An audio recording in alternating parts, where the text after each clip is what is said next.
Hi guys, welcome back to my channel. My name is Ilzy and I'm going to be talking to you about the process of applying for a green card under the EB2 NIW category. But first, if you haven't already subscribed, please click on the subscribe button, and if you'd like to get a notification every time I upload a new video, please click on the bell sign down below. Okay, so today I'm going to be talking to you about the process of filling your form I-140 and how long it took me to get the I-140 approved. So the form I-140 is simply the immigrant petition for alien worker. So before I go into filling out the form I-140, I will just tell you a little bit about what my immigration status was at the time before I filled out that form. So I had already graduated and I was working as a postdoctoral fellow, and I was on my OPT, which is optional practical training years. Yeah, but while you're in your OPT, you're essentially still on your student visa. And I had gotten married at that time, and my husband was also a student. So we were both students, we were both on our F1 visas at the time. And so I decided to apply for my green card under the EB2 NIW category, right? And so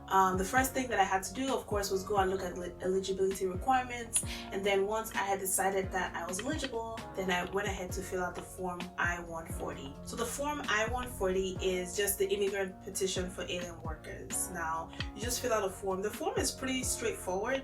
The one thing I will say is make sure you download the latest version of that form. Now, I say this over and over and over again because if you don't use the latest version of the form, your application will get returned. So always make sure you download the latest form. I'll put a link in the description bar below. Alright, so make sure you get the latest version and fill that out. They also have a PDF that shows you how to fill that out. The form is divided into 10 parts. So the first part is asking you about yourself. So your name, your address, your IRS number, your social security number, stuff like that. And then the second part is asking about the type of green card petition that you're putting in. So in this case, it will be an alien of exceptional ability if you're filing under the EB2 NIW, right? So now the third part is information about the person who is filing. So more information about the person who's filing. Now remember that this form can be used by your employers to petition for a green card for you. But if you're petitioning, then you'd have to also put that information again at this point. So the fourth part is processing information. So some people are overseas. So remember, you can file EB2 NIW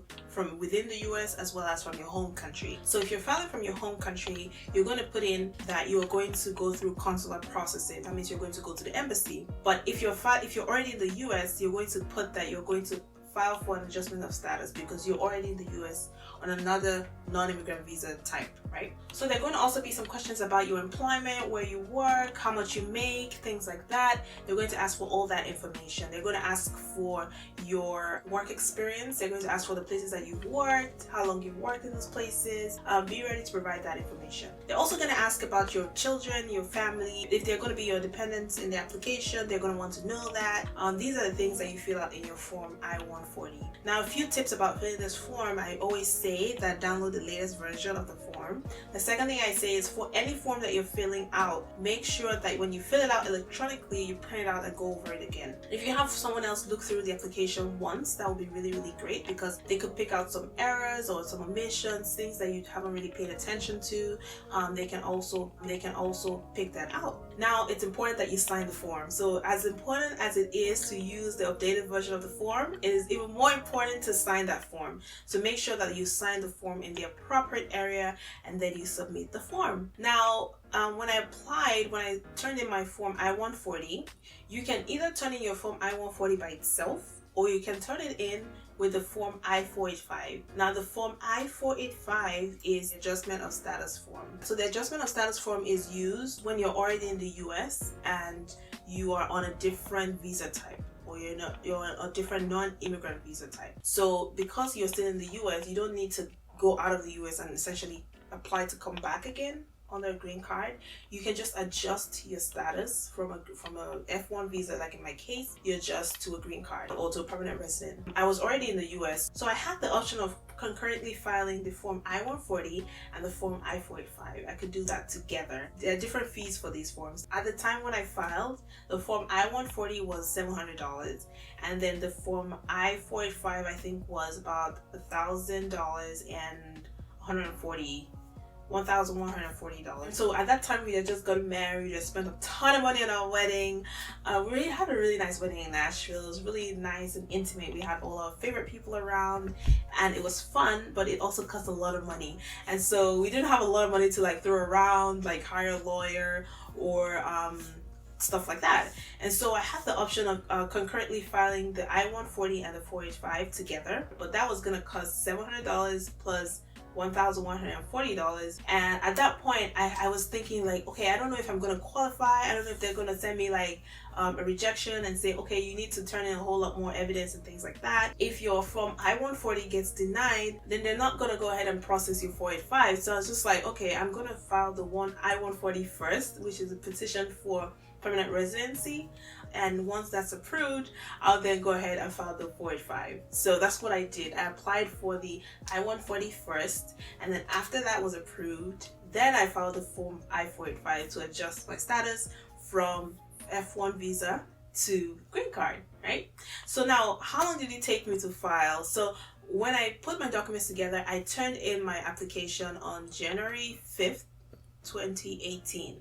So January 5th, 2018 was when I turned in my application, and because I'm Nigerian, my priority date became January 5th, 2018. Now there are certain countries that have priority dates that are not current, is how it's explained. So if your priority date is not current, then you might not get a date that is immediate, basically. And so because I'm from Nigeria, our priority dates are current.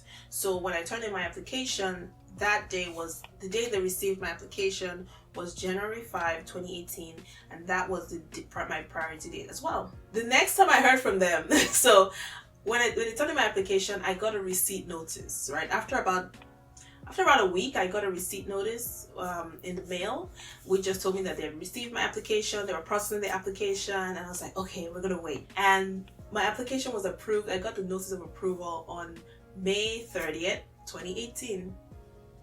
Yeah, so it took 5 months, you guys.